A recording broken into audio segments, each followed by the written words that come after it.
The last thing Theodora Vass recorded before her phone died was not a scream. It was silence. Structured, rhythmic, deliberate silence. As if something on that mountain had learned to breathe in her exact pattern and was simply waiting for her to notice. She had been hiking the Cohutta Wilderness in the far northern corner of Georgia since 2019, which means she had logged close to 400 miles of backcountry trail across Murray and Fannin counties before the August of 2023 that changed everything about how she understood the word alone. She was not the kind of person to whom strange things happened. She had a practical mind, the sort cultivated by 13 years as a forensic accountant for a mid-sized insurance firm in Chattanooga, where the highest form of rigor is the refusal to accept anything that cannot be verified twice. Her boots were Salomon X Ultra 4 GTX, her pack a Gregory Diva 60, her emergency beacon a Garmin InReach Mini 2 with a paid satellite subscription. She was, by any reasonable standard, the kind of hiker who does not vanish. Her trail log for the second week of August began normally, which is worth documenting because nothing about it would remain normal by the third entry. Day 1. She parked her 2018 Subaru Outback at the Conasauga Lake trailhead at 6:47 in the morning and signed the register with a blue Bic pen that had a bite mark on the cap. She noted the weather, high of 81, low humidity for August, a light breeze from the northwest, and began the ascent toward Potato Patch Mountain via the Rough Ridge Trail. She saw a black-throated blue warbler at approximately mile marker 2. She ate a handful of cashews at the junction with the Hickory Ridge Trail and documented the time, 10:23. She made camp near an unnamed tributary of the Conasauga River at 4:55 in the afternoon. She wrote in her journal, a green Leuchtturm 1917 that she had been filling page by page since April, that the light through the hardwoods at that hour was the color of old amber, and that she felt, as she always felt in the Cohuttas, genuinely and completely at peace. The first anomaly appeared on day 2, though she did not call it an anomaly. She called it a coincidence. She had stopped to filter water from the tributary using her Katadyn Be Free, kneeling on a flat stone at the bank, when she became aware of a woodpecker working a dead tulip poplar roughly 30 yards to her east. She counted the strikes automatically, the way a musician might tap their finger to ambient sound without meaning to. The rhythm was wrong. Not irregular. Irregular would have been unremarkable because woodpeckers are not metronomes. What she noticed and then unnoticed was that the rhythm was wrong in a specific way. Every fifth strike was slightly delayed, as if something between the beak and the wood was absorbing a fraction of the impact. She finished filtering. She moved on. She wrote nothing about the woodpecker in her journal. Day 3 brought rain. She sheltered under her black diamond highlight tent from 11 in the morning until 3 in the afternoon, reading a battered copy of Tim Robinson's Stones of Erin that she had been carrying in the bottom of her pack for 2 years. The rain stopped. She emerged.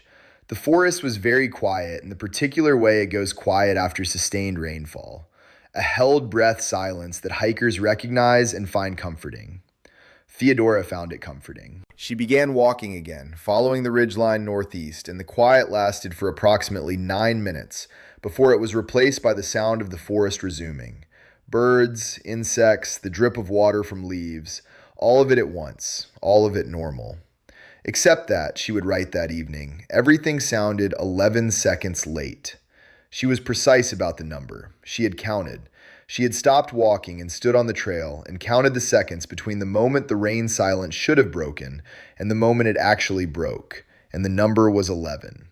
She wrote it in the journal and then crossed it out and then wrote it again. She added a note beside it in smaller handwriting.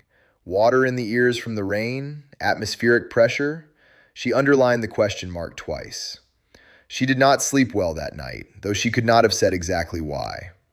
On day 4, she encountered Prosper Aldecoa. He was sitting on a rock at the junction of the Beach Bottom Trail and the East Cowpin Connector, eating a protein bar and studying a paper map with the focused attention of someone who does not entirely trust it. He was 44 years old, he told her, a licensed civil engineer from Dalton who had been hiking this wilderness for 20 years and knew every significant rock formation between Fort Mountain and Dyer Gap.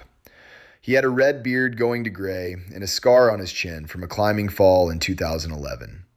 He was the kind of man who gives his credentials before his opinions, which meant that when he told her what he had seen the previous night, Theodora paid attention.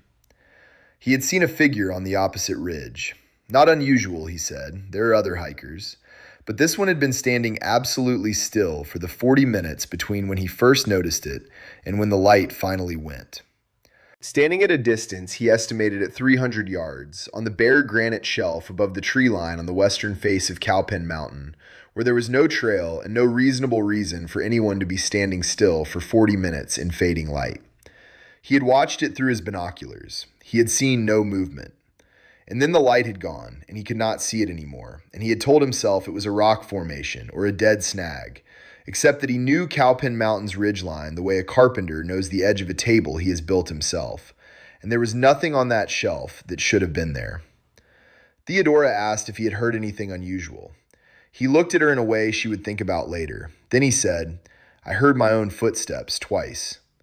She asked him what he meant. He said he had been walking a stretch of flat trail with a consistent surface, the kind of surface that produces a predictable footfall rhythm, and he had heard his own footsteps echoing back to him from approximately 60 feet ahead.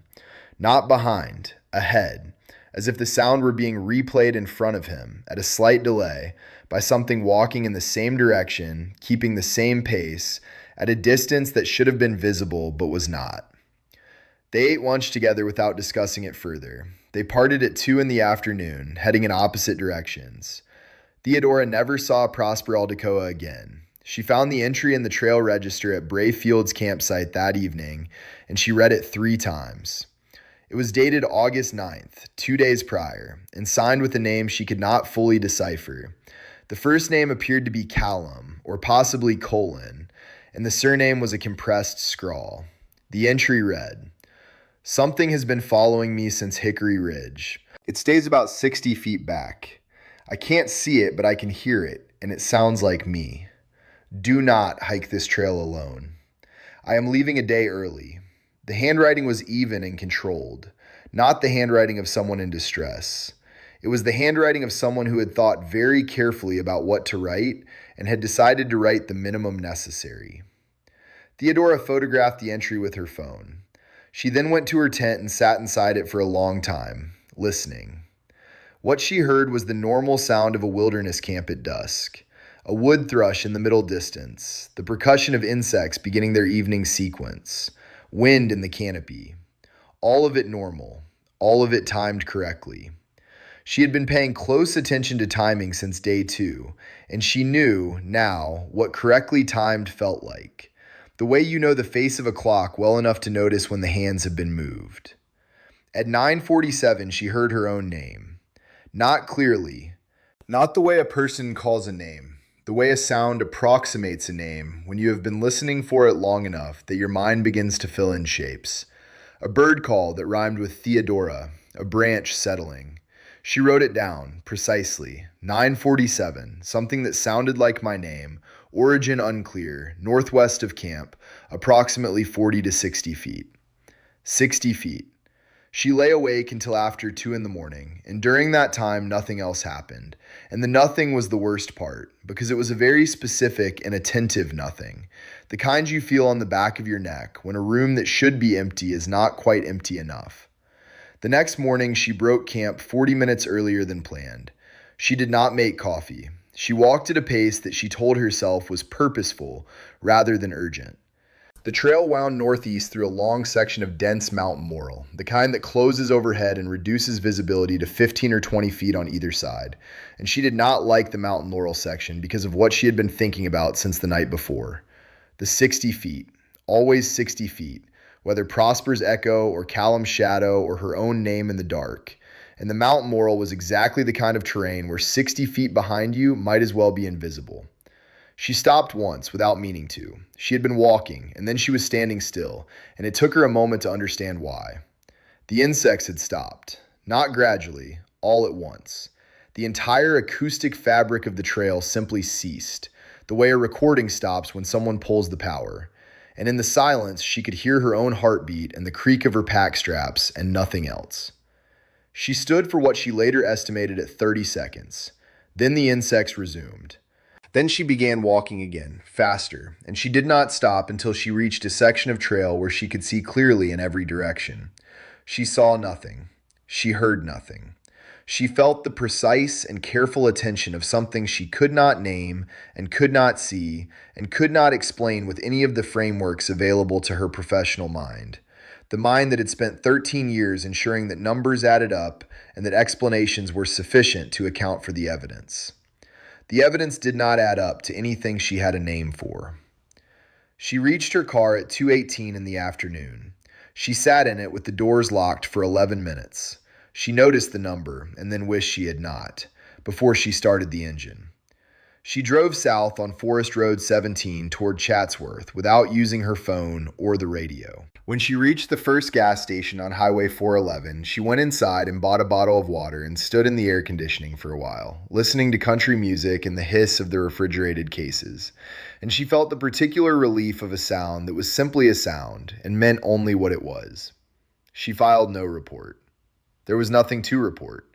She had not been harmed. She had not seen anything. She had heard things she could not explain, and she had been in a forest at night where she had felt watched, which any reasonable person would attribute to the amplified sensitivity of a woman alone in a wilderness, to the way darkness reorganizes perception, to the documented human tendency to find pattern and intention in the random processes of the natural world. She did not file a report. But she also did not return to the Cohutta wilderness. And when she spoke to her sister-in-law the following week, not about the hike, about something else entirely, a dinner plan, a recipe, she stopped mid-sentence and went very quiet, and her sister-in-law asked if she was all right. Theodora said she was fine. She said she had just heard something outside. Her sister-in-law asked what. Theodora said, nothing. It was nothing. It just sounded exactly like me. Neither Prosper Aldecoa nor the hiker named Callum filed any report with the Murray County Sheriff's Office or the United States Forest Service. The trail register entry for August 9th was photographed by at least one other hiker in the following 2 weeks, before someone, no one claimed responsibility, removed the page from the register. A volunteer trail maintainer who services the Brayfield section noted in a maintenance log from late September that he had found a single boot print in the mud beside the register box. He noted it because he found it unusual. It was facing inward, toward the register, and there was only one. He noted also that the mud in that section was soft enough to have retained any other prints, and that there were no others. He wrote, one boot print, facing register, no corresponding prints, unknown hiker, unknown direction of travel. The print measured size 11. The trail maintainer wore a size 11 boot.